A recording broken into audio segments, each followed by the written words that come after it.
Bonjour Sarah, Bonjour, comment ça va? je vais bien, merci. Bien mieux que ces derniers temps, mais ouais, je retrouve la pêche. Je suis très contente de te voir Sarah et de te retrouver avec cette pêche et de te rencontrer surtout avec cette pêche. Ça a été des mois qui ont été assez compliqués ces derniers temps et ça fait plaisir de te voir comme ça. Je suis très contente aussi de te recevoir sur Joueuse, même si en réalité c'est toi qui me reçois aujourd'hui à Lens. C'est ça, on est à la Gaillette. À la Gaillette. Première fois pour moi à Lens aujourd'hui. D'accord, bah, bienvenue alors. Merci beaucoup. Je vais pouvoir visiter Lens, ce club mythique et puis aussi cette ville mythique avec une chaleur humaine qui est quand même assez extraordinaire et qui est aussi due au passé de cette ville. Tout à fait. En venant, je suis venue en taxi parce que j'avais peur d'arriver en retard et j'ai rencontré un chauffeur de taxi qui s'appelle Pascal et qui m'a raconté en l'espace de 15 minutes l'histoire de sa famille. Et ça en dit long voilà, sur la chaleur des personnes qui habitent à Lens. Je suis très contente aussi de te recevoir parce que tu as un parcours particulier et que tu es, selon moi et selon plein de personnes, et selon Sanofi également, l'illustration même de la persévérance. Et je pense qu'on va beaucoup apprendre, et moi la première, de ce que tu vas nous raconter aujourd'hui. Et ce que je te propose pour commencer, c'est que tu puisses te présenter, me dire qui tu es, ce qui te passionne, d'où tu viens, qui est Sarah Mbarak. Très bien, bah, ça tourne alors, c'est bon, hein, parce qu'on a du temps. Non, c'est le but. Non, mais voilà, je suis Sarah, j'ai 45 ans. Je suis mariée, j'ai un enfant, Kylian, qui a 17 ans passés déjà, donc ça remonte. Et je suis née dans l'Est, à Chaumont, mais j'ai grandi à Joué-les-Tours, dans un quartier populaire. C'est important de le souligner parce que c'est là que j'ai appris à jouer au foot, tout simplement, dans la rue, en suivant mon grand frère. Et c'est là où je suis devenue vraiment une passionnée du ballon rond. J'étais tout le temps avec des garçons, je suivais toujours les copains de mon frère. Et un jour, en faisant des matchs interquartiers, il y a un éducateur qui est venu me voir et qui m'a dit, tu sais, le football féminin, ça existe, il y a des équipes, si tu veux, je peux t'amener et que tu puisses voir un petit peu ce que ça donne. J'en ai parlé à mon papa, il a dit, ouais, ok, on va voir, et ça m'a plu. J'ai fait un essai avec des filles. Ton papa qui a une personnalité et ta maman aussi incroyable qu'on a eu l'occasion de voir dans ce documentaire passé sur Canal, on en reparlera. Oui, si tu veux, il n'y a pas de problème. Donc, et c'est vrai que mon papa, il m'a toujours suivi et il m'a toujours accompagné. Donc, bah voilà, ça m'a plu, c'est comme ça que ça a commencé. Et puis l'évolution a été assez rapide derrière, puisque à l'époque, il n'y avait pas beaucoup d'équipes féminines et à 14 ans, je jouais déjà au niveau national en fait. Donc, ça a été assez rapide. J'ai une carrière internationale jeune, puis je continue mes études, je fais un bac scientifique, option maths, je fais des sports-études, que ce soit au collège ou au lycée. J'étais dans une promotion au collège Corneille et au lycée Gramont de Tours, avec des joueurs qui ont eu des belles carrières, comme Michael Sylvestre par exemple, Patrick Vieira aussi, qu'on peut citer. Donc voilà, j'ai été bien entourée. Tout à fait, et justement, on va en parler au fur et à mesure. Le but, c'est vraiment de décortiquer pas à pas toutes ces étapes de ton parcours. Quand on est une jeune fille et qu'on joue au foot, ça n'a pas été ton cas, et tu comprendras le déroulé de ma question, mais on fait souvent face à des préjugés selon lesquels une fille ne joue pas bien ou pas sérieusement au foot. Toi, tu as été entourée d'un entourage familial extrêmement bienveillant et encourageant. Est-ce que tu te souviens des premières impressions, des premiers retours et des premières réactions de ta famille et de ton entourage personnel quand tu as commencé à jouer au foot? Ben ouais, moi, ils ont toujours été positifs, en fait, parce que je pense que j'étais... Enfin, c'est dur de le dire, j'aime pas parler de moi comme ça, mais j'étais douée, ça se passait bien. Donc forcément, j'étais crédible. Et c'est vrai que j'ai eu cette chance-là, c'est qu'à chaque fois, même il y a que mon frère qui voulait pas trop que je joue au foot avec lui parce que parce que t'étais meilleure. Peut-être, et voilà, ça l'embêtait un petit peu que je le suive partout. Il voulait être avec ses copains tranquille, mais les copains ils insistaient pour me prendre dans leur équipe, donc voilà, j'étais protégée. Et puis même après j'ai toujours eu ce lien avec les garçons ou les hommes, même quand j'étais à la fac et que j'étais aux études à Nantes. En fait, je m'entraînais à La Roche-sur-Yon. Mon club, c'était La Roche-sur-Yon. Mais comme il y avait une certaine distance et que j'avais un emploi du temps assez chargé, dans la semaine, j'avais la permission de pas venir à tous les entraînements avec les filles et de pouvoir m'entraîner à la fac avec les garçons. Et voilà, pour moi, c'était une bouffée d'oxygène. J'avais besoin de ce lien-là, ce contact-là, parce que je me sentais une privilégiée, je me sentais chouchoutée. Et en même temps, ça me donnait envie de me dépasser toujours, parce que je voulais être du même niveau que les garçons. Donc, et il y a un côté affectueux dans le regard de ces garçons avec qui on commence à jouer, qui au départ nous jauge un peu et qui au final se rendent compte qu'on a le même, voire un meilleur niveau qu'eux. Exactement. Et puis du coup, moi, je me disais, ça me permet d'une part de progresser, mais aussi de leur ouvrir les yeux sur le football féminin en disant ouais, les filles en fait elles ont un bon niveau, etc. Elles peuvent faire du foot comme nous. Et puis en même temps, j'avais pour ambition un petit peu de faire en sorte, dans ma tête, je me disais si une fille devient crédible, si on voit plus de filles jouer avec des garçons, que ça devienne normal. Voilà, c'était ça mon objectif, de me dire, c'est comme ici à la Gaillette, souvent on me dit mais vous avez la chance d'être avec les garçons. En effet, on est totalement intégrés aux garçons, c'est pas le cas dans tous les clubs féminins, enfin dans tous les clubs en France. Et il y a souvent une section féminine, mais des fois c'est à côté, etc. Et nous là, on est vraiment pleinement intégrés, que ce soit nous les éducateurs, hein, le staff de l'équipe première, et puis toutes nos joueuses, on côtoie les garçons tous les jours, et du coup, pour eux, ça devient normal de voir des filles tous les jours. Et ça va faire évoluer les mentalités au fur et à mesure des générations.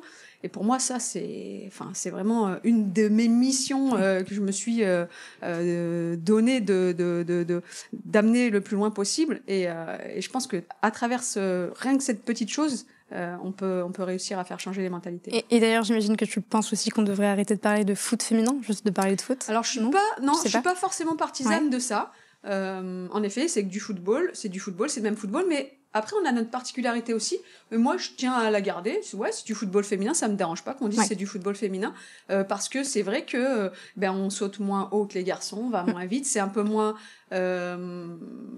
athlétique, ça va. Voilà, il faut l'accepter. C'est comme ça, on est des femmes, en effet, on fait avec nos moyens, mais ça reste spectaculaire, ça reste très technique.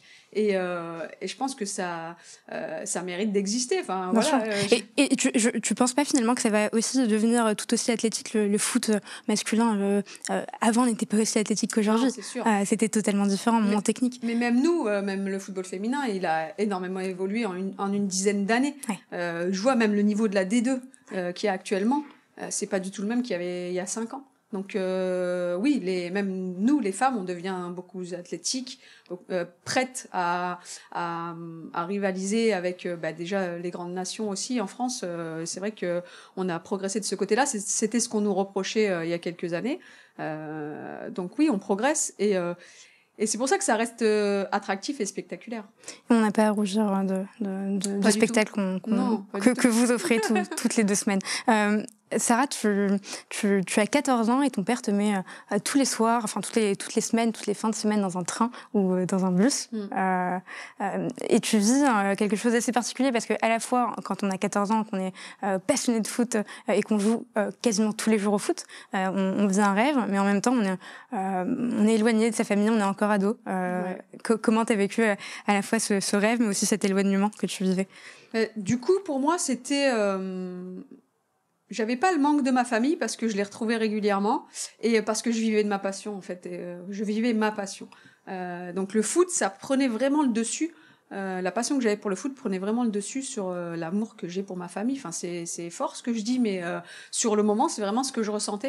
Donc j'étais tellement bien au foot que je ressentais pas le manque de ma famille. C'est plus avec l'âge et avec le recul, quand j'analyse un petit peu ces années-là, où je me dis, en effet, j'ai loupé beaucoup de choses avec ma famille. Et je le vois maintenant que je suis maman et que c'est important que je sois là pour certains événements, ne serait-ce que pour les anniversaires, etc. Et ça a été le cas. Même en tant que maman, j'ai loupé plein de choses pour mon fils. Donc, en effet, c'est beaucoup de sacrifices. Et c'est compliqué de faire comprendre ça à notre famille ou à une personne qui n'est pas passionnée et qui n'a pas vécu le sport de haut niveau comme on l'a vécu nous. Et pour autant, on parlait de ton père tout à l'heure, et de ta mère aussi, et de ce fameux documentaire qui est passé sur Canal, De cœur et d'or, il me semble. C'est ça. Qu'on mettra en description d'épisode et qu'on incitera les auditeurs à aller voir. On voit ton père qui raconte et qui dit qu'en fait il te voyait jouer par la fenêtre et il dit on l'encourageait et on lui donnait des indications de jeu. c'est comme... Ouais, et encore là ça va, il me préservait un petit peu. Le pire c'est quand il venait me voir vouloir jouer un match. Hein. Il parlait plus fort que l'entraîneur. J'entendais que lui. Donc, et parce qu'il était lui-même dans le foot. Oui, il a été entraîneur aussi. Et puis même quand moi, après, j'ai intégré la première équipe féminine, du coup, il s'est totalement investi dans le club. Et il a même été entraîneur d'une équipe, oui, en effet, et il y a pris goût. À l'époque et encore aujourd'hui, la majorité des jeunes joueuses de foot avaient un double projet. C'est ce que tu encourages aussi dans le club aujourd'hui au RC Lens. Et la majorité des joueuses ne s'imaginaient même pas faire du foot leur métier. J'ai échangé avec Siga Tandia il y a quelques jours, qui me disait en fait, je ne l'imaginais pas parce que ça n'existait pas. C'était ton cas également? Bizarrement, non. Moi, je me suis toujours dit que j'allais faire que du foot, que j'allais vivre que du foot, même si j'ai fait des études pour être prof de PS. Donc, j'étais aussi dans le double projet, évidemment, et j'assurais la suite. Dans ma tête, je me suis dit, je fais ma carrière à fond. Et puis, une fois que le foot sera terminé, je serai prof à temps complet. J'ai eu des problèmes de santé qui, c'est pas une excuse, hein, mais c'est vrai que c'est ce qui m'a un petit peu freiné pour pouvoir avoir mon CAPEPS. Et en même temps, j'ai pris conscience aussi que, parce qu'on a fait beaucoup de stages avec la fac, j'ai pris conscience que être prof de PS avec des élèves pas forcément motivés, c'était pas forcément pour moi non plus. Donc c'était une prise de conscience et j'ai préféré. Je suis allée quand même jusqu'au bout. J'ai une maîtrise STAPS. Ça m'a permis aussi d'avoir un cursus qui me donnait des équivalences pour passer les diplômes d'entraîneur. Et du coup, j'ai passé tous les diplômes d'entraîneur à côté et voilà, je me suis lancée. Et tu ne regrettes en rien de ne pas être coach, de ne pas être prof de PS, mais d'être coach à la place? Non, du tout. je comprends. Avec tout le respect que j'ai pour les bien les sûr, j'ai beaucoup de respect parce qu'ils sont courageux, c'est clair. Si on parle de ton expérience à Montpellier, en 2001, tu reçois un coup de téléphone qui va bouleverser le cours de ta carrière. Tu joues à La Roche-sur-Yon, tu nous en parlais. Et Louis Nicolin est au bout du fil. J'y croyais pas en fait. Quand il m'appelle, j'ai dit Ouda, arrête, je sais très bien que tu me fais une blague. J'étais Ouda la taf, j'étais persuadée que c'était elle qui me faisait une blague. Et il me dit non, Sarah, c'est vraiment Loulou Nicolin. En même temps, à la voix, c'était assez frappant. Donc, à un moment donné, je dis faut que je le prenne au sérieux. Et il me proposait de venir le rencontrer à Montpellier. Et il m'a expliqué le projet. Il venait de reprendre la section féminine du CRES. Et il avait envie de monter une équipe compétitive et de gagner des titres. Donc, il avait envie de recruter 3-4 internationales sur une première saison. Et je faisais partie de ces joueuses-là. Et le club a dû faire preuve d'une créativité contractuelle qui est quand même assez impressionnante. Oui, parce qu'il y avait un vide, donc ça n'existait pas. On ne pouvait pas faire un contrat à une joueuse de football pour jouer au football. Donc j'étais encore étudiante à l'époque, j'ai poursuivi mes études sur Montpellier. Et c'est vrai que j'ai eu un contrat de secrétaire pour pouvoir toucher de l'argent du club. Et à ce moment-là, tu t'es dit, c'est bon, en fait, je commence à toucher du doigt l'objectif que j'ai en tête. Ouais, même si dans ma tête, c'était pas gagner de l'argent. En fait, c'était pas ça. C'était appartenir à un club. Je trouve que c'était plutôt ça. Ça permettait de se donner une identité et puis et de pouvoir avoir du temps à consacrer au football. Et faire partie d'un projet. Enfin, c'était vraiment l'ensemble, la globalité qui a été très motivante. Et justement, en parlant de ce projet, donc Louis Nicolin t'appelle, et quand Louis Nicolin nous appelle, on a en quelque sorte un peu l'histoire du foot français au bout du fil, c'est assez impressionnant. Il te propose un projet, et est-ce que tu peux nous parler justement de ce projet qu'il te propose en recrutant ces internationales de l'équipe de France à Montpellier? Ouais, donc en gros, c'était, je sais pas quel jour c'était, mais dès le lendemain, j'étais déjà dans le train, le lendemain du coup de fil. Donc j'arrive à Montpellier, il nous reçoit toutes les trois, on était trois, il y avait Marie Kubiak, Ouda Lataf et moi de mémoire. Il nous emmène dans un restaurant bien coté, et on a la discussion, ça va très vite en mangeant, en disant que donc il veut monter une section féminine et une équipe féminine très forte. Il veut faire de la formation aussi. Et il veut gagner des titres. Voilà, il veut gagner des titres, il veut gagner la Coupe de France avec sa section féminine. Donc ça se met très vite en place. On nous fait une place au sein des garçons.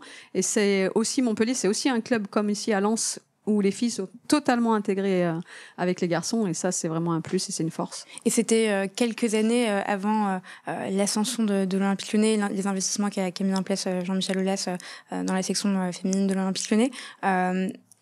finalement, je pense qu'on oublie souvent que Louis Nicolin a été un des premiers aussi à investir. Exactement. C'est pour ça, moi, que j'aime bien le répéter, parce que oui, c'est le premier. C'est le premier à avoir investi, avoir donné de l'argent, avoir donné les moyens à une équipe féminine de pouvoir se structurer et avoir des résultats. Et ça a été le cas. Après, c'est sûr que Monsieur Aulas est allé encore plus loin et a permis aussi derrière le développement du football féminin français. Et tu parlais de Houda Lataf. Je suis allée creuser. Je me suis amusée à vraiment creuser tout ce que je pouvais trouver sur toi, Sarah, sur Google. Et c'était passionnant d'ailleurs. Je suis retombée sur des archives d'émissions d'Eurosport, femmes de foot, qui était une émission qui était diffusée il y a une dizaine d'années. Et tu reçois un coup de téléphone. Cette fois-ci, c'est bien Houda Lataf qui t'appelle. Et tu dis de Houda, on ne peut pas parler de moi sans parler de Houda. Comment elle a marqué ton parcours à la fois en tant que coéquipière, en tant que amie, et ensuite en tant que joueuse, puisque tu l'as entraînée. Exactement. Houda, ça a été une rencontre, une évidence. On s'est rencontrés en sélection, donc elle était à Bordeaux à l'époque. Moi, j'étais encore à La Roche-sur-Yon. Donc ça a commencé assez tôt.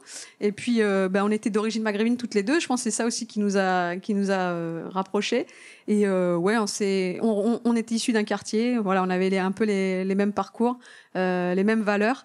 Et ouais, c'était un coup de cœur. Et on est devenus vraiment des sœurs. On était inséparables. Sauf que Houda, c'était vraiment la raison. Et elle savait ce qu'elle voulait devenir. Elle était très exigeante avec elle-même et avec les autres. Et elle me permettait, moi, un peu faux-folle, on dirait pas comme ça, mais de m'apaiser et de me cadrer, voilà. Parce que j'aimais bien faire le clown, j'en avais besoin aussi, j'étais un petit bout en train, et dans les moments importants, elle aimait bien me calmer et me remettre sur terre. Est-ce qu'elle a fait partie de ces personnes comme Michel Rousseau dont tu parlais tout à l'heure, qui t'ont permis finalement de te rendre compte que tu pouvais mettre en œuvre des choses, réaliser des choses alors que tu ne pensais pas pouvoir le faire? Ouais, c'est un petit peu ça, exactement, parce que moi, je vis le truc à 100% et sans penser aux conséquences ou sans penser vraiment à l'avenir. Je suis dans le moment présent. Et c'est vrai que c'est des personnes comme ça, des rencontres importantes, c'est ces personnes-là qui te permettent de te faire prendre conscience des choses et puis d'évoluer. Voilà, c'est des étapes et de t'encourager. Et Houda, c'est vrai qu'elle a toujours été positive et de ce côté-là, voilà. Et puis après, sur le terrain, on se trouvait les yeux fermés. Donc ça, c'était encore mieux. Voilà, avoir une entente à l'extérieur qui se retrouve sur le terrain, c'était extraordinaire. Et ça, cette complicité sur le terrain, tu penses aujourd'hui en tant que coach, je pense que tu travailles dessus évidemment. Elle se crée aussi en dehors du terrain. Ouais, ça compte. Après, il y a des personnes qui n'ont pas besoin de ça. Ouais.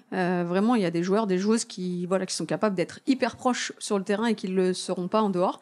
Mais chez les filles, il y a un petit peu plus d'affect aussi, peut-être que chez les garçons. Et ça compte et ça aide beaucoup. Je tiens à remercier tous les Michel Rousseau et tous les Houda Lataf qui existent. On a tous un Michel Rousseau, une Houda Lataf qui nous a aidés. J'en ai moi aussi personnellement. Je pense que Lucien qui est en train de filmer en a aussi. On parlait de Montpellier. T'as passé 4 saisons à Montpellier. T'as remporté 2 championnats de France et tu jouais aux côtés de joueuses dont tu parlais tout à l'heure, Sonia Bonpastor, Camille Abili, Houda Lataf. Est-ce que tu te souviens de la sensation que c'est de remporter un championnat de France? Oui, je m'en souviens très bien, surtout le premier, parce que de mémoire, le premier, c'est le premier, je crois, où on gagne à Condé, il me semble, où on est championne, on gagne vraiment un score hyper large sur le dernier match de la saison. Et derrière, on avait aussi la finale du championnat de France universitaire. On a enchaîné les deux, en plus je crois que c'était dans la même région, donc on est championne de France dans le championnat de D1 et derrière championne de France universitaire. Est-ce que vous jouiez les deux deux compétitions? D'accord. Ouais. Okay. Après pas toutes, c'était que celles qui étaient étudiantes, okay. Mais on avait quand même une bonne partie de l'équipe dans l'équipe universitaire. Et je me souviens d'une phrase d'une collègue, Christelle Saran, sous les douches, qui me dit: mais Sarah, t'as pris du ventre. Ah bon, c'est vrai que j'avais plutôt un ventre plat, plutôt des plaquettes. Et derrière, on a compris pourquoi. C'est que j'étais enceinte, en fait. Donc, on l'a su un mois plus tard. Mais du coup, on a dit qu'on avait triché parce qu'on avait joué à 12 à chaque fois sur les 2 matchs. Mais ce titre-là était vraiment très, très fort en émotion. On a fait le doublé. Et puis, c'était le premier. Et on était vraiment une équipe très, très, très soudée. Donc ça a été, même si c'était compliqué parce que je sais, parce que je le vis actuellement en tant qu'entraîneur, on avait des joueuses qui étaient rémunérées pour jouer au foot et d'autres qui ne l'étaient pas du tout. Et on a réussi à trouver quand même les moyens d'être proches les unes des autres, un projet commun, un objectif commun, et ça nous a permis d'aller au bout de la saison. Et cette absence de rémunération, en tout cas cette inégalité en termes de rémunération, crée de la frustration dans Ouais, au bout d'un moment, forcément. Au bout d'un moment, il y a forcément des joueuses qui aimeraient avoir de l'argent et qui font les mêmes efforts que les autres. Enfin voilà, il faut être capable d'établir soit des échelles, soit de rémunérer tout le monde, parce que sinon ça amène des conflits, mine de rien. Et j'imagine que ça doit être le projet, en tout cas. Ouais, nous, enfin, en gros, moi, j'ai toujours fonctionné comme ça dans mes clubs. Après, c'est vrai que là, on est arrivé, on a récupéré Arras, donc les filles avaient pour habitude de pas avoir forcément des salaires ou des gros salaires.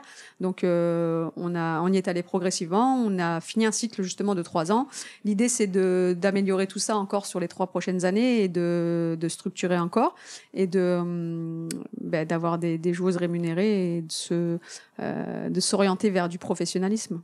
Tu te souviens du moment où t'as finalement soulevé cette coupe et fêté ça? C'est un des meilleurs moments pour toi à Montpellier, ou t'en as un autre? Je me souviens de la fête qu'on a faite derrière. Ouais, ça c'est un des plus grands souvenirs, parce que sur le moment, la coupe, tout ça, je m'en souviens pas. Mais je me souviens de la fête parce que c'était juste extraordinaire. Et on a fait la fête toute la nuit dans la boîte de nuit de Louis Nicolin. Donc c'était interminable et ça, c'était un grand souvenir. Avec Louis Nicolin qui était avec vous pour fêter ça? Oui, bien sûr. Excellent. Il y a une partie de ta carrière qui pour moi, est vraiment, encore une fois, un exemple de persévérance, mais vraiment un modèle. Et en plus, ça me fait penser à une célèbre citation dans Richard III de Shakespeare. Alors, je suis pas une grande... une grande connaisseuse en matière de théâtre. J'ai la chance d'avoir quelqu'un dans mon entourage qui me fait découvrir sa passion dans le théâtre, et je suis allée voir une pièce, justement, Richard III de Shakespeare, et Richard III dit lui-même: mon royaume pour un cheval. Et en fait, cette partie de ta carrière me fait penser à ce qui t'est arrivé, à ta maladie, parce qu'en fait, pour toi, ça a été ta carrière de joueuse pour un rein. Et tu t'es arrêtée à ce moment-là. Tu décides d'arrêter ta carrière à la suite de la greffe. C'est nécessaire, et tu peux pas faire autrement pour assurer la réussite de cette greffe. Arrêter sa carrière de joueuse de foot, c'est faire le deuil de ce qu'on a construit pendant toutes ces années, de tout ce que tu nous as raconté, de sensations qu'on ressent sur le terrain, et d'une part importante de son identité. C'est ce qui te définit quand on te demande qu'est-ce que tu fais, qui tu es. Tu dis que tu es joueuse. Comment on se prépare mentalement à arrêter sa carrière à la suite d'une greffe? J'ai tenté de me préparer. Je me l'étais promis, vraiment, c'était en moi, mais j'ai pas réussi à ne pas souffrir, tout simplement. Rien que d'en parler, tu vois, j'ai un petit peu les larmes aux yeux, parce que ça a été un moment... Je crois qu'entre mes 2 maladies, parce que j'ai eu la greffe, enfin j'ai eu les problèmes de rein et j'ai eu le cancer, je crois que l'arrêt de la carrière, c'est ce qui m'a fait le plus souffrir. Parce que ça crée un gros manque. Parce qu'on a beau se préparer, on ne l'est jamais suffisamment. Et on se sent seul. Voilà. On redevient une personne lambda. On redevient quelqu'un... On se sent inutile. On ne sait plus quoi faire, où s'orienter. Même si j'ai eu la chance derrière d'avoir rapidement mon enfant. C'est avant même. Kylian, il avait 6 mois. Donc c'est ça qui m'a permis de tenir quelque part. Voilà, j'étais bien occupée. Mais ça fait un vide, un gros vide. Il y a une phrase, je me souviens plus de la personne qui justement écrivait ça. Je pense que c'était un journaliste sportif qui écrivait que un sportif de haut niveau peut rêver ses débuts, mais il n'imagine jamais la fin de sa carrière qui arrive brutalement. C'est ça. Et puis, pour être honnête, j'ai essayé quand même d'aller à l'encontre de ma promesse, parce que j'ai demandé à 2 chirurgiens de me greffer comme Jonah Lomu avait eu la chance de pouvoir être greffé, c'est-à-dire à l'endroit d'origine du rein. Comme ça, c'est protégé et on peut repratiquer. Mais malheureusement, les 2 ont refusé. Ils ont dit que c'était une opération beaucoup plus lourde, beaucoup plus dangereuse, que ça en valait pas la peine. Oui, pour eux, peut-être pas, mais pour moi, c'était important. Donc, j'ai eu une double frustration, en fait. Je me suis dit, on me refuse ça, et puis en plus, je suis obligée d'arrêter le foot. C'est compliqué. Mais voilà, je me suis un petit peu rangée dans l'écriture. J'écrivais beaucoup à cette époque-là. J'écris toujours un petit peu, mais c'est plus rare, c'est surtout dans les moments compliqués. Mais malheureusement, j'ai tout jeté. Et ça, c'est...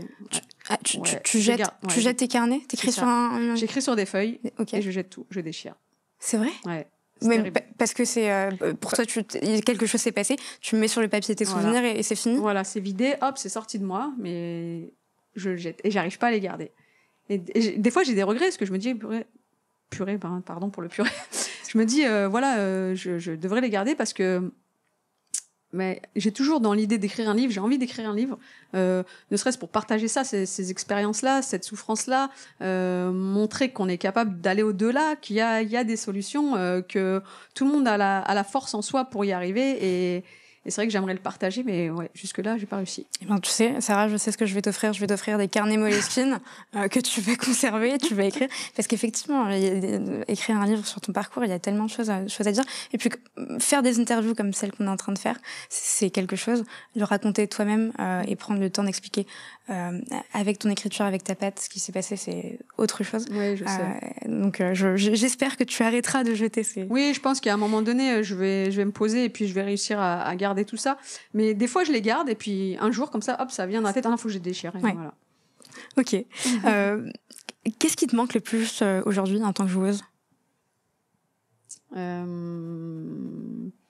Le ressenti quand tu fais quelque chose de bien. En fait, ça permet d'augmenter l'estime de soi. Une passe décisive, un but, un retour défensif, un tacle, où tu te relèves avec le ballon, des choses comme ça. Ouais, c'est ce ressenti vraiment du terrain. Le terrain et les stats aussi. J'entends. Ouais. Je sens que cette dopamine, c'est aussi les stats. Ouais, mais j'étais pas vraiment à fond dans les stats, mais même si j'en fais qu'un par match ou des choses comme ça amène tellement d'adrénaline et de bonheur en fait que ça vaut je sais pas moi 2-3 jours à la plage. C'est hyper intéressant ce que tu dis parce qu'en fait il y a je pense que tu le sais, un club de foot c'est aussi une entreprise, mais c'est une entreprise particulière. Il y a énormément de vases communicants entre le sport et le monde de l'entreprise en termes de performance. Et ce que tu dis, moi ça me parle, je travaille dans le marketing, c'est cette sensation de réalisation d'une chose qui est aussi drivée par la stat, ça procure une certaine dopamine et il y a des moments où on l'a pas, où on l'a moins, et c'est compliqué à gérer. Et j'en fais partie, il y a beaucoup de personnes qui s'inspirent justement de parcours de sportifs pour aller chercher le dépassement de soi. Oui. Donc c'est hyper intéressant. Ouais, et après il y a le fait aussi d'avoir le sentiment d'avoir tout donné. Terminer un match vraiment fatigué, c'est de la bonne fatigue. On a beaucoup couru. Moi, à mon poste, quand je jouais milieu défensif, vraiment, je courais énormément.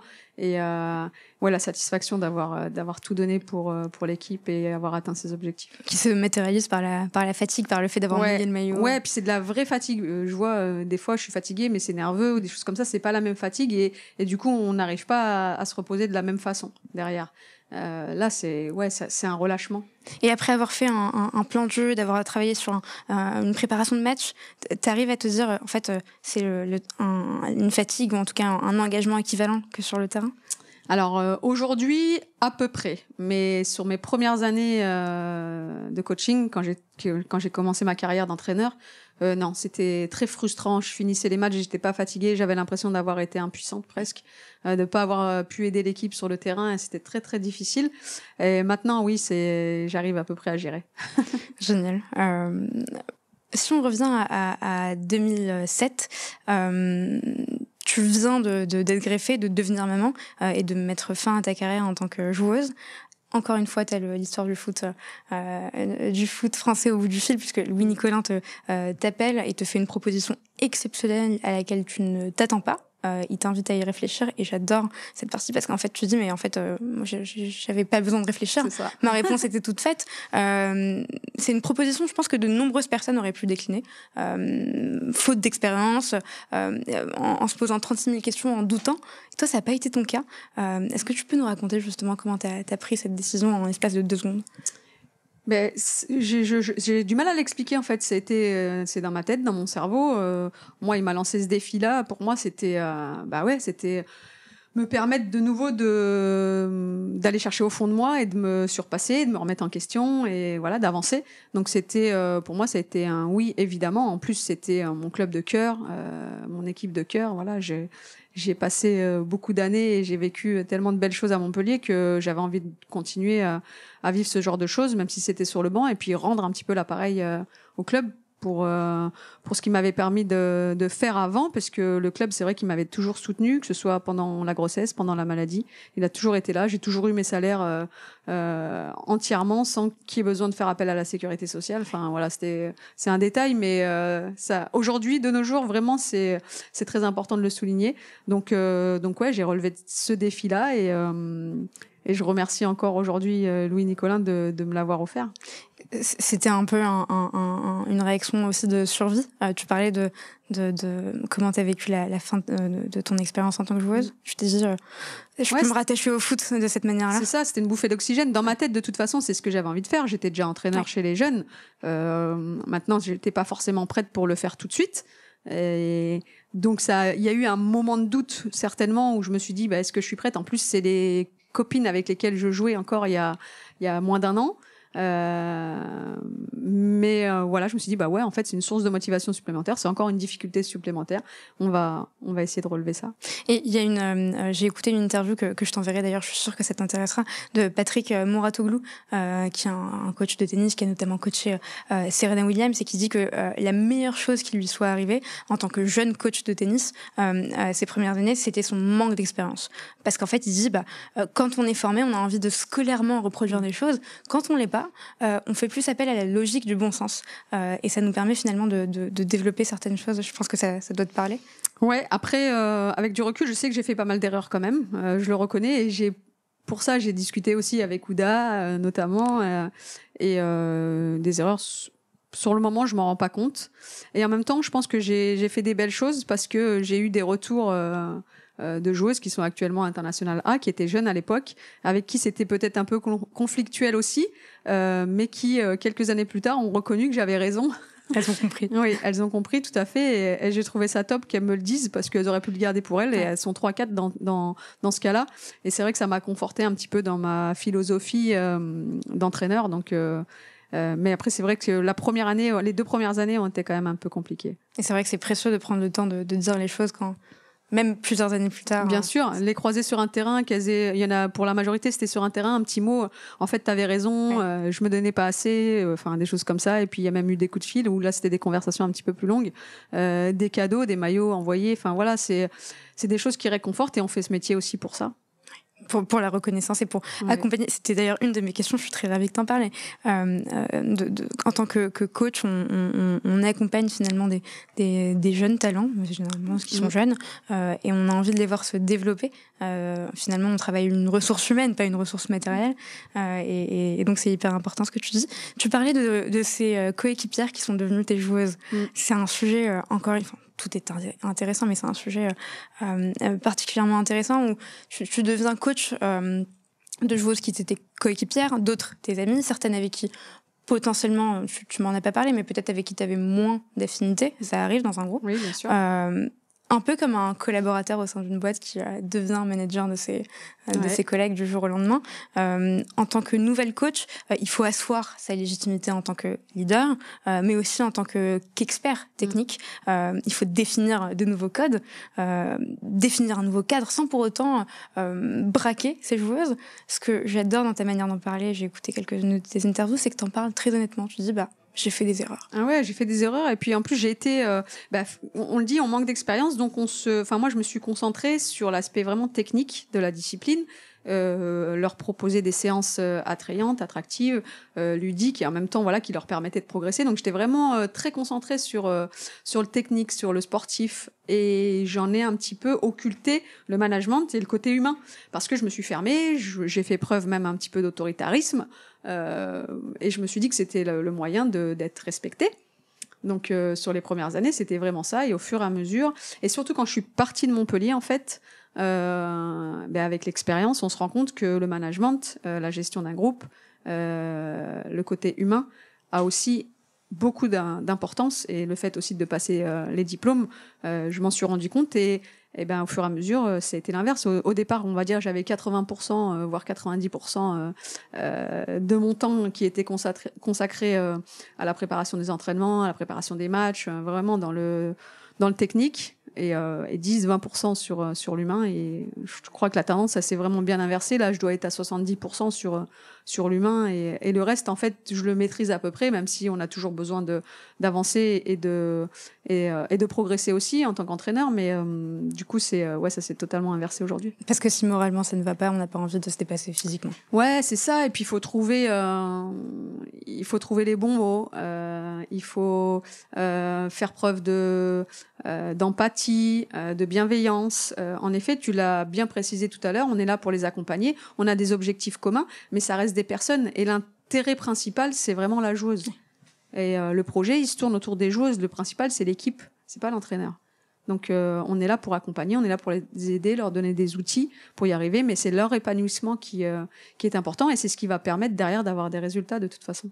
Et c'est un jeu d'équilibriste auquel tu as dû faire face quand tu es arrivé dans cette position-là. En plus, dans une période qui était quand même assez particulière, parce que l'année 2007, c'est aussi l'année qui marque le début de la montée en puissance de l'OL. Oui. Montpellier perd des joueuses importantes, puisque j'aime bien cette formule, l'OL a un peu fait son supermarché dans l'effectif. Donc t'arrives à ce moment-là, et Camille Abili, Sonia Bonpasteur, Oda Lataf, Laure Lepailleur, Élodie Thomis ou encore Louise Anessib quittent l'équipe. Il a fallu revoir donc cet effectif dès la première année. Comment on recrée justement une dynamique de groupe, on redonne de la confiance aux filles qui sont restées quand d'une certaine manière les taulières, les cadres sont partis? Ouais, il y a eu ça. Il y a eu aussi, j'ai été obligée de me séparer de 2-3 joueuses avec lesquelles ça passait pas forcément, parce qu'elles étaient pas prêtes à ce que ce soit moi l'entraîneur. Donc voilà, on a fait des choix. Donc l'effectif, en effet, il a été très remanié. L'idée, c'est de faire appel à des joueuses en qui on a confiance et qui ont confiance en nous, et puis surtout à faire appel à des jeunes. On faisait de la formation à Montpellier, c'est toujours le cas. Donc ça a permis aussi de laisser la place à ces jeunes joueuses qui aujourd'hui aussi ont fait une belle carrière et sont en train de faire une belle carrière. Et c'est un petit peu, en fait, si on retrace un peu ma carrière, je te coupe, pardon. Non, je t'en prie. C'est fait pour. Mais je pense que j'ai toujours été dans ce genre de scénario-là, à savoir, j'ai jamais eu beaucoup de stars dans mes équipes. L'idée, c'était de construire un groupe et d'avancer, d'avoir des joueuses cadres, évidemment. Je pense à Elise Bussaglia, par exemple, à Montpellier, ça reste un monument.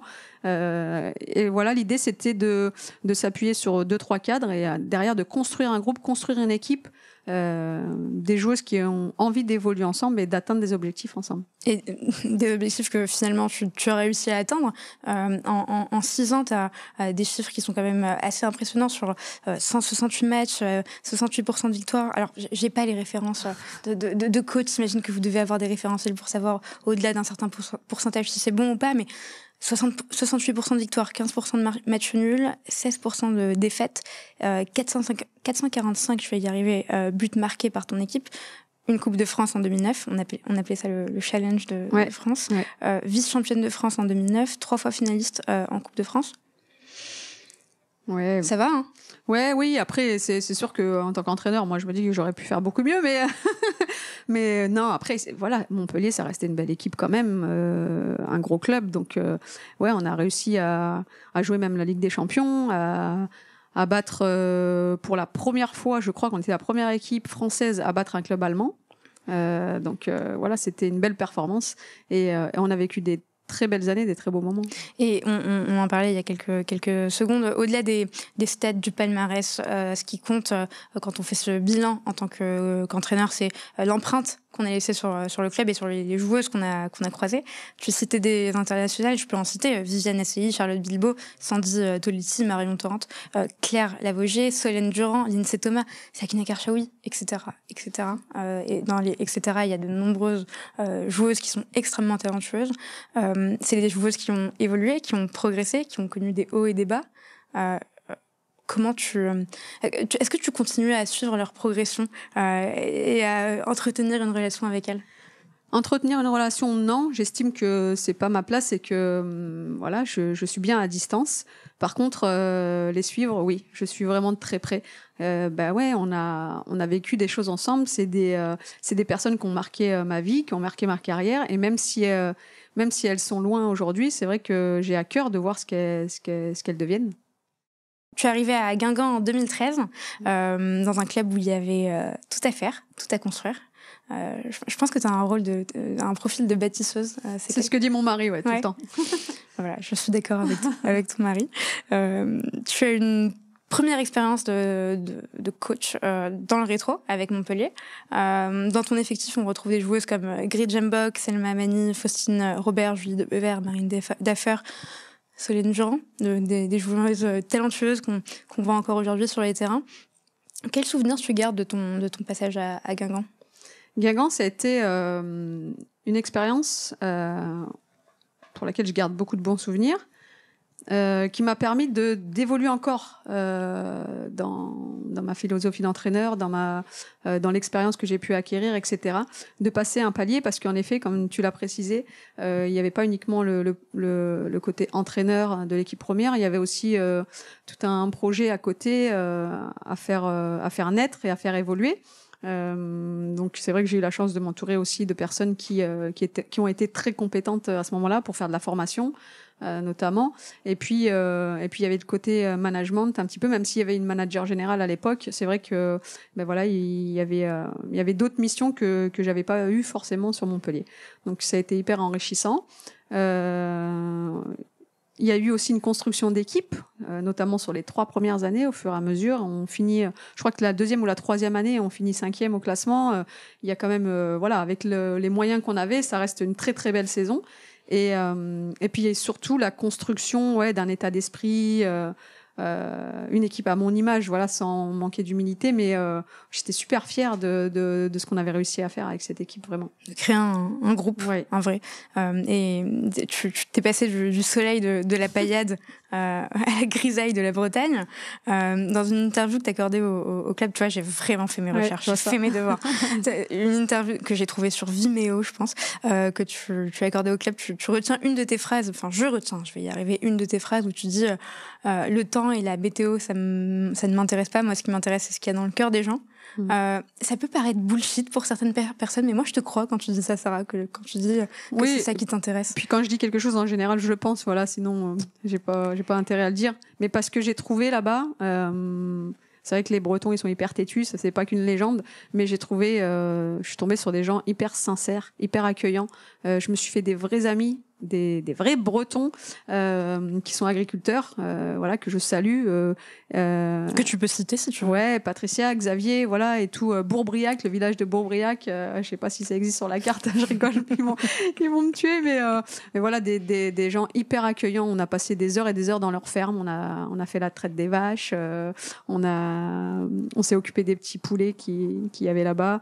On a parlé de foot et pas que, loin de là, sur des soirées devant la cheminée, à passer des nouvel an aussi ensemble.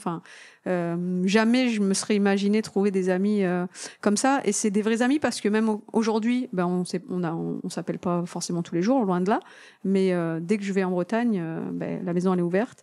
Inversement, j'espère qu'ils vont pouvoir venir rapidement chez nous parce que c'est vrai que pour eux c'est plus difficile de se libérer. Et à côté de ça, d'autres aussi personnes qui étaient dans mon staff, Sébastien Houé, sa famille, ses enfants, je les ai vus grandir, je les ai vus naître pour le deuxième, pour Augustin.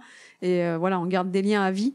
Ça va au-delà du foot. Et la terre bretonne, j'y suis retournée ce week-end puisqu'on a joué à Brest. Et ça m'a procuré encore cette sensation de bien-être. Pourtant, sur les dernières années, c'était difficile parce qu'on voyait pas le soleil et c'est vrai que ça devenait très compliqué pour le moral et même pour les Bretons. Donc, pour vous dire à quel point c'était compliqué, mais j'en garde vraiment un super souvenir, même si ça s'est terminé difficilement sur la dernière saison, pas que pour la grève, parce que peut-être que c'est pour ça, c'est à ça que tu voulais penser, mais parce que aussi on perd une joueuse. Elle n'est pas décédée cette année-là, mais elle est tombée malade cette année-là. C'est Océane Regon. C'était très difficile mentalement. Nous, on perd un bébé aussi avec Lionel. Donc très dur, très dur cette année 2017, 2017-2018. Donc derrière, j'ai décidé de me consacrer à ma famille et d'arrêter arrêté une saison parce que c'était éprouvant psychologiquement. Ouais, c'est j'imagine une période où tu as dû te dire que tu avais envie de tout quitter, de tout arrêter. Ouais, pas forcément de tout arrêter, mais en tout cas de faire une pause. De faire une pause, de passer du temps avec mon fils, parce que lui aussi, il a comment dire, mais il a grandi dans ce milieu-là, mais il en a souffert sans que ce soit dit ouvertement comme ça quand il était petit. Mais aujourd'hui, on en discute. Et c'est vrai que de nous voir tout le temps partis le week-end, de pas être là le soir pour le coucher, des choses comme ça. Mais il en a fait une force parce qu'aujourd'hui, c'est un gamin qui est capable de s'adapter partout, qui a l'habitude de voyager, de se débrouiller seul depuis l'âge de 14 ans. Donc il y a des côtés positifs quand même, et ça, c'est top. C'est un débrouillard. On pense à lui, on l'embrasse. C'est gentil. Et qui a un prénom Kylian. Qui encore une fois... Il y avait pas Kylian Mbappé à l'époque, mais c'est vrai que je pense qu'il est content de s'appeler Kylian. Mais tu parlais de l'importance de ces gens que tu as rencontrés en Bretagne. Ça me fait penser à des coachs qui, comme Marcelo Bielsa par exemple, qui vont s'intéresser aux habitants d'une ville avant d'une culture, de s'imprégner de cette culture avant de décider d'entraîner un club ou pas. C'est vraiment l'important, c'est d'entrer en contact avec la ferveur des supporters, de savoir si justement il se passe quelque chose dans le cœur de ces habitants. Et ça me fait penser à ça. Est-ce que c'est une part importante dans la décision d'entraîner un club ou pas? Tu vois, je pense au RC Lens, à la Paillade, à Guingamp. C'est des clubs qui ont une identité forte. Oui, je pense que tu as souligné quelque chose qui, en effet, me tient à cœur, et ça fait partie des paramètres que je prends en compte quand je prends une décision. Même Djibouti, c'était un coup de cœur. Donc, c'est après l'année où je me suis arrêtée, où j'ai pris un petit peu de repos. Bon, au bout de 6 mois, je commençais à m'ennuyer quand même. Donc, j'ai eu cette chance de pouvoir aller voir dans un premier temps. C'était donc le président de la fédération djiboutienne qui cherchait un sélectionneur femme pour son équipe nationale. Qui a envoyé une demande à l'UNECATEF. Donc, je suis allée voir l'UNECATEF, qui est le syndicat des entraîneurs en France. Donc, je suis allée voir sur une période très courte de 4 jours pour voir un petit peu le projet, discuter avec les gens et puis m'imprégner justement de la culture, voir un petit peu ce qui se passait à Djibouti, parce que je connaissais pas du tout. J'ai même dû regarder sur la carte du monde, je savais pas où c'était. Et oui, c'était une évidence en fait. Quand je suis arrivée là-bas, l'échange avec les gens, la culture, l'atmosphère, la chaleur des gens, ma décision a été prise encore une fois très rapidement. Des joueuses qui ne sont pas professionnelles, qui pour certaines ne s'entraînaient pas nécessairement dans de bonnes conditions, en tout cas pas dans des bonnes conditions matérielles, c'est pas de ça dont je parle, mais de la bonne manière, c'est ça? Ouais, et puis en fait, c'est une culture complètement différente, donc c'est ça qu'il a fallu. Moi aussi, j'ai dû m'adapter au départ parce que je voulais mettre des choses en place qui n'étaient pas forcément faisables, et je comprenais pas pourquoi. Et au fur et à mesure, j'ai compris. En effet, après, je veux pas rentrer dans les détails, mais ne serait-ce que manger à leur faim, pour certaines, c'était compliqué. Donc des fois, je faisais des entraînements. Il y avait des entraînements parce que j'avais la chance, même si j'étais sélectionneur, de pouvoir les entraîner tous les jours, puisqu'il y avait un centre d'entraînement national. Et puis elles étaient toutes sur Djibouti, la ville Djibouti, qui est une petite ville quelque part, donc on arrivait à avoir des entraînements quotidiens. Mais sauf que au fur et à mesure, l'intensité et la charge d'entraînement augmentaient, mais les joueuses, certaines, avaient du mal à suivre. Et je comprenais pas forcément pourquoi. Et au final, je me suis rendu compte que certaines ne mangeaient pas à leur faim. Donc on a mis des petits déjeuners en place, on a mis des choses comme ça. Donc la fédération était top parce qu'elle suivait de ce côté-là. Et rien que ça, c'est un détail, mais c'est important. Oui, ça a fait comprendre plein de choses. Et à côté de ça, elles mangeaient pas à leur faim, mais elles t'amenaient des samoussas que leur maman elle avait fait la veille. Elles étaient hyper généreuses. Donc c'était énorme ce qui se passait là-bas. Et t'as dû rentrer un peu précipitamment en raison du Covid, il me semble. Ouais, c'est ça. En fait, donc sur le plan médical, j'étais toujours une personne à risque. Même si j'étais greffée depuis plusieurs années, j'ai quand même un traitement anti-rejet quotidien et on n'arrivait plus à faire venir mes médicaments de France. Il y a nos enfants, à Lionel et moi, qui devaient venir au mois d'avril, mais du coup, à cause du Covid, c'était annulé. C'est eux qui devaient m'amener les médicaments. On a fait marcher avec l'ambassade, avec la valise diplomatique, etc. Mais c'était totalement bloqué, il n'y avait plus rien. Donc tous les vols étaient partis, il n'y avait plus de vols du tout pour la France. Et j'ai reçu un coup de fil à 16h un jour et qui m'a dit écoutez, il n'y a plus qu'un vol sanitaire demain matin à 8h. C'est soit celui-là, soit vous restez là, sachant que j'avais plus de médoc, sachant qu'il y avait très peu de machines de réanimation à Djibouti, voilà, même si le Covid n'était pas forcément très développé, mais c'était au tout début, donc on connaissait pas trop l'évolution de la maladie et ce que c'était exactement. Donc on a pris l'avion, on est rentré dans un avion militaire avec le matériel militaire attaché sur la paroi, le côté avec les harnais et tout. Comme dans les films. Et vraiment, il manquait que le parachute. C'est ça. On l'avait aussi, mais j'avais un peu peur. Non, mais en plus on a mis très longtemps à rentrer parce qu'on a fait une escale en Égypte et où on a récupéré des militaires aussi. Donc ça a été un voyage très périlleux. J'imagine. Si on revient, si tu me le permets, sur Guingamp, oui. Je pense que c'est une question qu'on doit te poser à chaque fois, de parler de cette grève, de parler de comment ça s'est passé. Moi, ce qui m'intéresse, c'est justement en fait de comprendre comment on gère son équipe dans ce genre de situation, comment on les soutient, parce que tu as soutenu ton effectif. Pour remettre un peu de contexte, on reproche souvent à certains clubs de manquer de considération, voire de mettre en danger les joueuses avec des équipements et un accompagnement qui n'est pas à la hauteur de ce qu'elles devraient recevoir en tant que joueuses. Ça a fait d'ailleurs les titres de certains journaux il y a encore quelques semaines. Oui. On est en mars, en fin février plutôt, ou début mars, le 2 mars. Oui. Et si on revient à février 2018, toute l'équipe féminine décide de faire grève, de ne pas participer à l'entraînement. Le jour même, Corinne Diacre était présente pour justement visiter les installations et venir parler de la philosophie du club. Tu soutiens tes joueuses, la direction du club vous suspend et évoque la possibilité de sanctionner des comportements inadmissibles et irrespectueux, malgré le statut de grève, c'est une grève. Est-ce que tu pourrais nous parler de cet élément déclencheur de cette grève ? Ouais, c'était un ras-le-bol. En fait, à la base, ça part d'un problème de communication. Parce que nous, on pensait, et moi je pensais en tant qu'entraîneur de l'équipe première, que les informations remontaient au président. Puisqu'il y avait quand même un intermédiaire. Je voulais pas passer au-delà de cet intermédiaire. J'avais des relations avec le président en direct, des communications, etc. Mais concernant les problèmes, notamment les conditions d'entraînement sur un terrain qui n'était pas aux normes, insalubre, des vestiaires vraiment. Enfin voilà, on était dans un endroit qui n'était pas digne pour une équipe de première division. Des conditions de déplacement avec des 14 heures de bus aller et 14 heures de bus retour pour aller à Marseille, avec des joueuses qui travaillaient le lundi à 8 heures, des étudiantes, etc. Enfin, c'était compliqué. Avec des salaires moyens, mais si on avait eu des bonnes conditions d'entraînement, on s'en serait pas plaint. Enfin, voilà, on aurait pu aller un petit peu plus loin. Voilà, c'était un surplus comme ça, donc manque de communication. Les infos, en fait, elles stagnaient au niveau de la section féminine, puisqu'on était sur Saint-Brieuc, donc il y avait quand même un petit écart avec Guingamp. Et moi, je pensais que ça remontait, mais ça remontait pas. Et à un moment donné, il y a eu un ras-le-bol. On a trouvé des seringues sur le terrain, on a trouvé du shit. Voilà, c'était trop. On pouvait plus. Des canettes de bière dans les vestiaires. Donc c'était squatté. Ouais, c'était squatté, c'était ouvert, c'était public et c'était pas chez nous. On se sentait pas chez nous. On était à Saint-Brieuc, mais on voulait plus de nous. Voilà, c'était très très très compliqué. Et en effet, le jour où Corinne Diacre doit venir voir la séance, on est dans les vestiaires et les filles, je vois qu'elles s'habillent pas. Donc je vais dans le vestiaire, je vais voir mon staff d'abord. Je dis, je sais pas qu'est-ce qu'elles ont, elles s'habillent pas. Donc on va les voir, on dit qu'est-ce qui se passe, et c'est là qu'elles nous disent, écoute Sarah, nous on a décidé de faire grève aujourd'hui, c'est un moyen pour nous de montrer qu'on n'est pas content, qu'on veut faire évoluer les choses. Je dis oui, mais il y a Corinne Diacre qui vient aujourd'hui, on fera demain grève. Non, justement, c'est l'occasion de vraiment marquer le coup.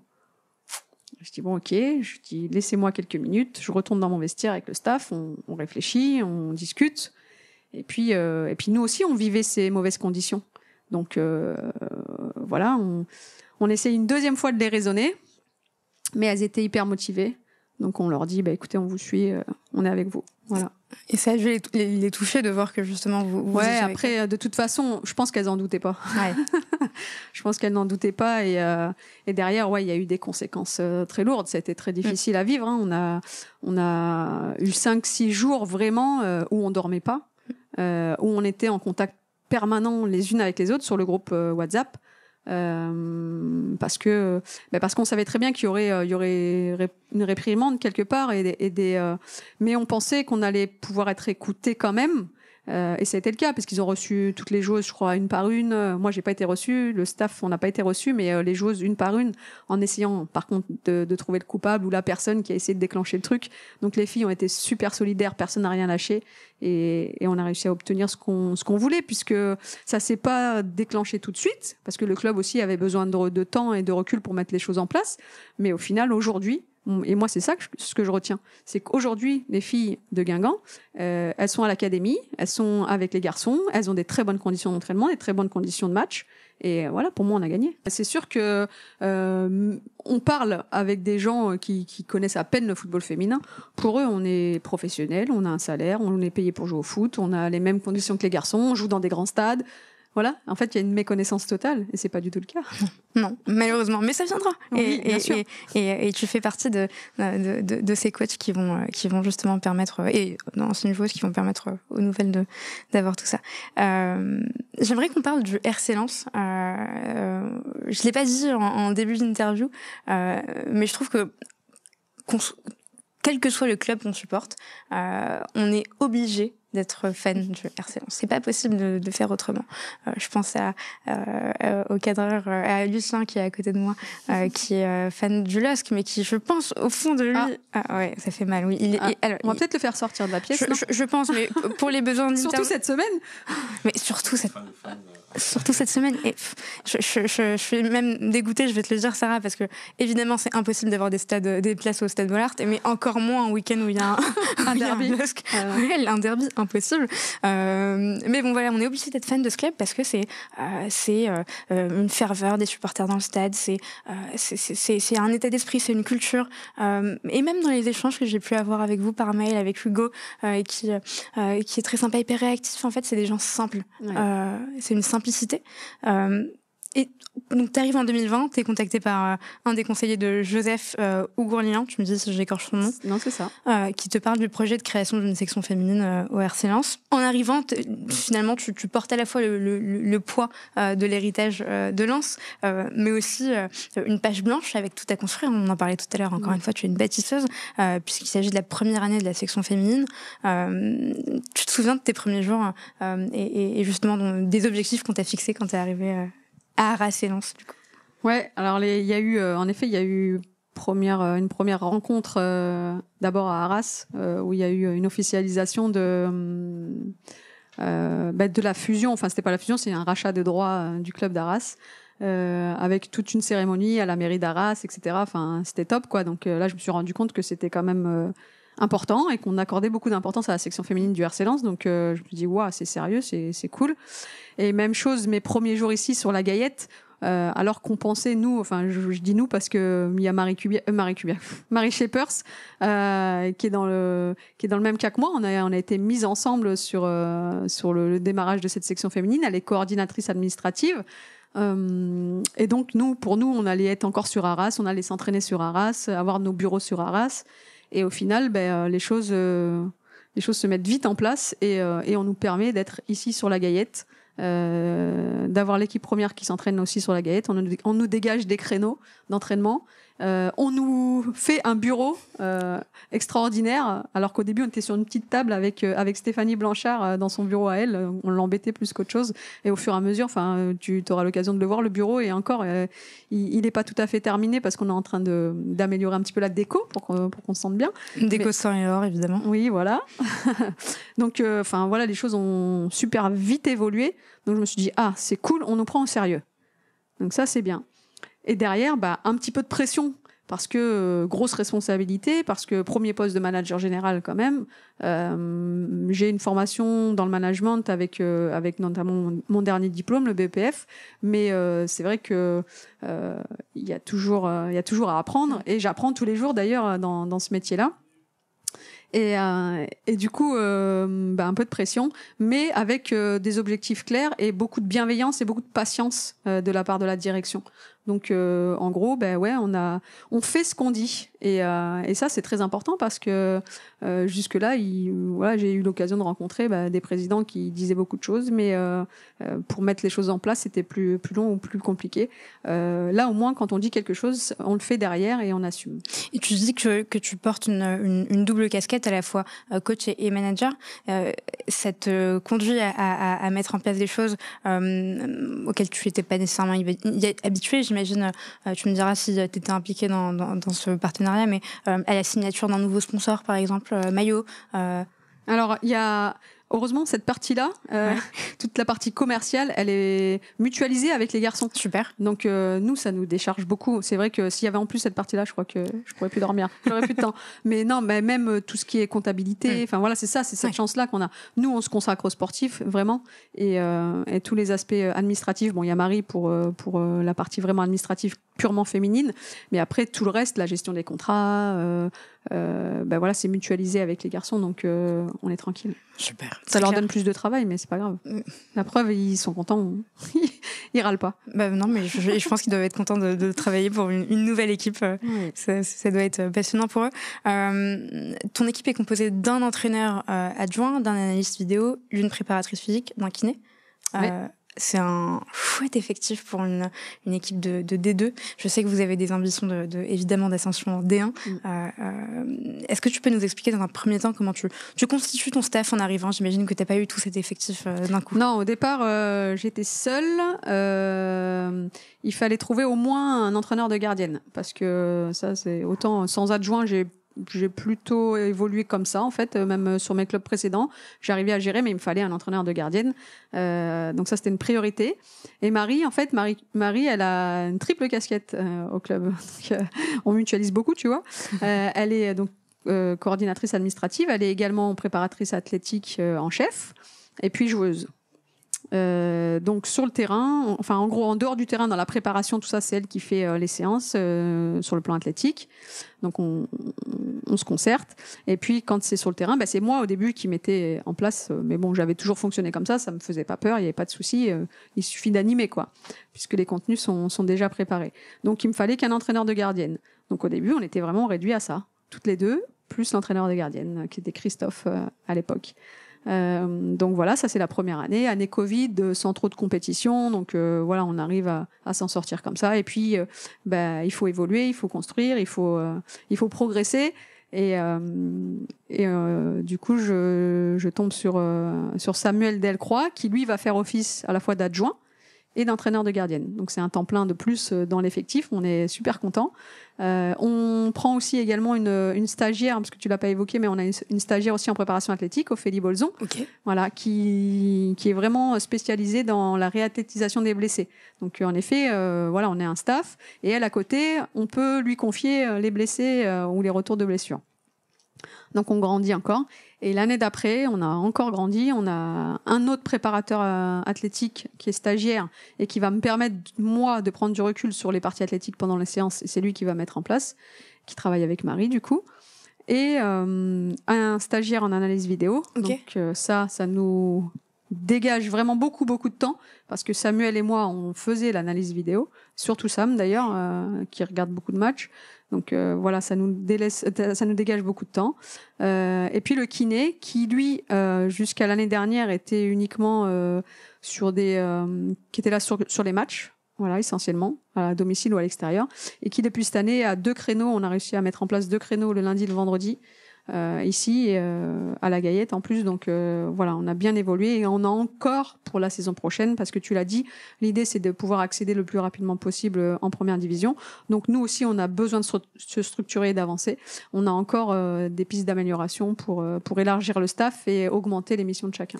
Et pour un objectif qui est évidemment l'AD1, il y a une réforme, une refonte du champ, enfin de la D2 et la D3 qui implique pas mal de relégations cette année. C'est ça.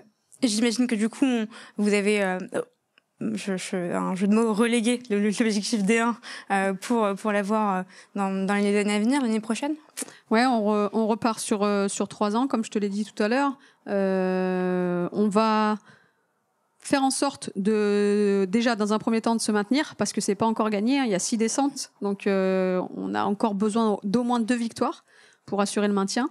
Et si c'est le cas, en effet, de préparer une équipe, un groupe qui pourra jouer les premiers rôles l'année prochaine en deuxième division. Les 2 premières équipes monteront en première division. Donc, on va essayer de construire quelque chose pour pouvoir atteindre cet objectif-là, sans se fixer non plus une pression extraordinaire.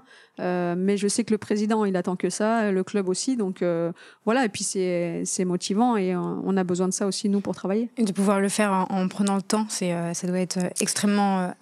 le terme n'est même pas agréable, mais juste rassurant de pouvoir le faire dans ces conditions-là. Ouais, et puis on n'avait pas le choix. En tout cas, moi, c'est ce qui m'a plu dans le projet, parce que la patience des gens, parce qu'on a besoin de construire, de stabiliser. S'il n'y a pas ça, derrière, si c'est éphémère, on se dépêche, on recrute n'importe qui, j'exagère, mais des grandes joueuses. On met beaucoup d'argent. Et puis oui, on va peut-être pouvoir monter, mais derrière, les jeunes, c'est pas structuré. On n'a pas nos U18 en U19 national. Notre réserve, elle est qu'en régional 2. Il y a tout ça à faire. Il y a tout ça à mettre en place, permettre à toutes nos équipes d'être dans de bonnes conditions aussi d'entraînement. Il y a beaucoup de choses à mettre en place avant de penser qu'à l'équipe première. On parlait de la culture Saint-Yor il y a quelques minutes, de l'identité du club, de ses valeurs, de la ferveur de ses supporters, encore une fois. Les valeurs sont pérennes, mais le groupe évolue, les gens évoluent, ils arrivent, ils partent éventuellement. Comment tu fais pour véhiculer cet amour du maillot à tes joueuses ? Alors comment je fais ? Je leur ça va par les mots choisis, évidemment, par les messages choisis, mais je pense que c'est de par mon attitude aussi et de par mon caractère. Je suis en totale adéquation avec ce qui se passe ici et ce qui ressort, avec l'état d'esprit des gens, avec les valeurs que le club véhicule, comme tu le disais. Donc moi, ça fait partie aussi de ce que j'ai en moi, l'humilité, la persévérance, la résilience, le fait de vraiment de se concentrer au travail, de travailler pour obtenir quelque chose. Donc ça, c'est des messages que j'essaie de faire passer. Et puis voilà, je dis souvent aux filles, aux joueuses, on n'aura que ce qu'on mérite. Donc on doit se donner à fond, on doit être exemplaire, on doit prouver. C'est vrai, c'est pas facile.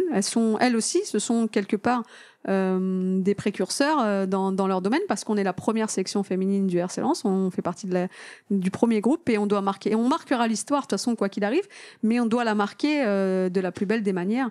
Et c'est pas forcément qu'avec une ascension en première division. C'est surtout par ce qu'on va laisser comme image. On essaye de véhiculer ça un maximum. C'est pas tous les jours facile, parce que les générations évoluent et on s'adapte aussi, mais dans l'ensemble, ça reste un groupe vraiment très sain et un peu, je vais pas dire facile à gérer, mais j'ai connu des groupes plus durs avec des soucis différents, et là elles ont vraiment beaucoup d'ambition. Donc elles se donnent les moyens d'y arriver. Et on les salue et on les félicite pour tout le travail qu'elles font. Et si l'une d'elles veut passer au micro de joueuse, on serait... Je pense que tu auras des volontaires si je propose. Génial. je compte sur toi. Ok. J'ai énormément de questions encore à te poser sur l'équipe de France, sur plein de choses, mais je vois que le temps passe, que tu as un impératif dans quelques minutes. Je vais te poser une question que j'aime beaucoup et tu verras pourquoi, et qui pour moi permet finalement de véhiculer énormément de choses en termes de réponses, puisque Sarah, en tant que coach, tu cours derrière des résultats, des performances, du progrès, on en parlait, un esprit de corps pour bâtir un groupe uni, compétitif, atteindre cette fameuse D1 Arkema. Si on prend un peu de recul sur tout ça, au-delà de cette définition littérale de ton rôle actuel au RC Lens, dans la vie, pourquoi tu cours, Sarah ? Pour être heureuse, tout simplement. Je cours après le bonheur, en fait. Le bonheur, il va être, en effet, par la satisfaction que peut m'apporter mon métier, parce que c'est ma passion. Et par le fait de vivre des moments tout simples, des moments de la vie qu'on oublie, en tout cas pour lesquels on oublie que c'est hyper important et que ça reste la base, parce que c'est vrai que ma maladie m'a fait ouvrir les yeux, j'ai cru que j'allais y passer, et en fait on prend conscience que les choses les plus simples de la vie sont certainement les plus importantes, et qu'il faut prendre le temps de les vivre.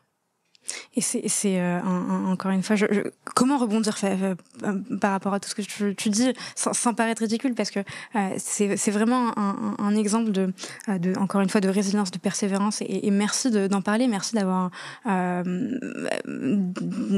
accepté toutes ces interviews. J'ai vu sur l'équipe La Voix du Nord, c'est hyper important, et même pour l'entourage finalement de personnes qui souffrent de ces maladies. Oui.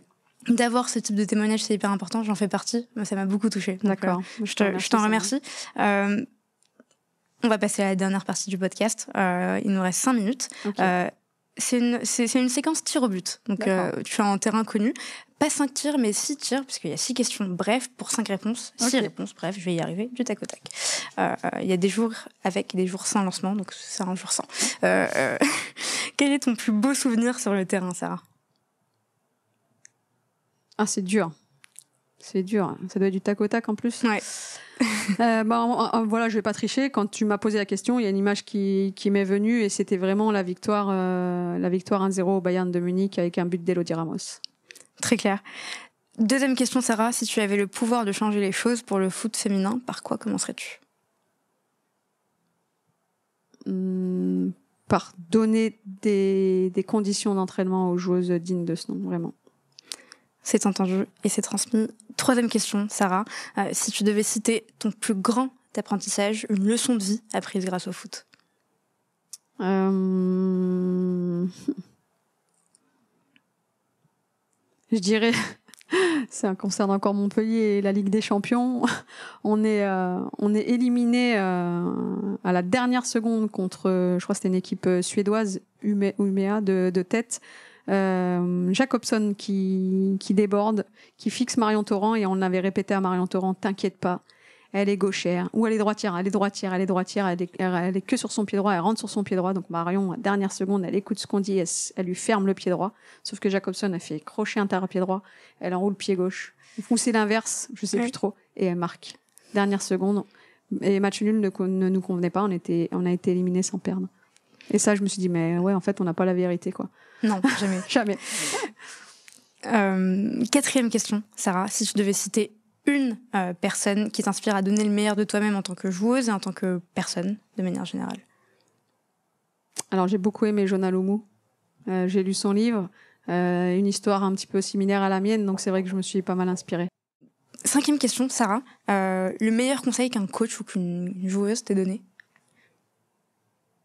Je pense que je vais faire référence à Michel Rousseau, qui m'a toujours conseillé d'être vraie et d'être moi-même. Merci Michel. Merci Michel. Dernière question, Sarah. Ma préférée, à ton tour, si tu devais donner un conseil aux nouvelles générations de joueuses qui souhaitent atteindre le niveau professionnel, quel serait-il? De croire en leurs rêves, tout simplement. Merci pour ce mot de la fin, pour ce conseil de la fin.